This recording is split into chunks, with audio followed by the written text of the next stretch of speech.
The opening scene has this wonderful, juicy, arrogant swagger. This opening establishes so much about John Stonehouse, who he is, his bizarre and furtive behaviour, so it presented me with a great place to establish his theme. His initial stroll out onto the beach in his powder blue suit has all this self-confidence, preening vibe. He feels himself to be the man, and it inspired the main Stonehouse theme. And I remembered how composers in the 1970s used to use a bit of an atonal or 12-tonal jazz approach in the melody, which makes it sort of sneaky, and so that idea plays its part here, giving it a sly angularity so it can swagger but then tiptoe mischievously around the corner. That sort of noir music, which I think of as associated with the 60s. The idea of being caught in a spider's web. I wanted to give those sort of tingles, that awed and fearful feeling that I felt as a child watching a movie villain. It's got this big, immersive, dark quality to it. Those were great to do.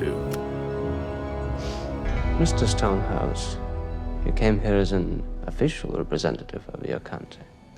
John Baird, who directed it, and I had lots of discussions about period and setting and all the movies we admire and how things can feel and what makes for a great cinematic experience. There's a sort of contemporary language to film scoring because you don't want it to sound too old that you don't really relate to it, but at the same time you want it to have a sense of time and place. So developing an approach to the sound comes from these kinds of chats.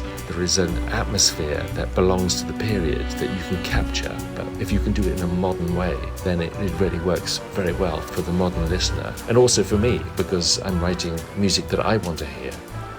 Budgets and their constraints often have a huge impact. My feeling is you dream of what you want to make, you dream of the art, and then you decide how you're going to make it work.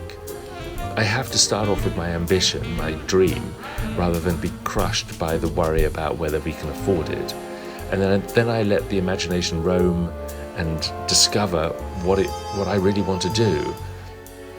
Then in the execution, certainly choices were made later due to the scarcity of time and of money, but the overall ambition remained intact. And I'm really happy with the dynamics of the score, from the intimate places with a few players to the grandiloquent and extravagant full orchestral cues.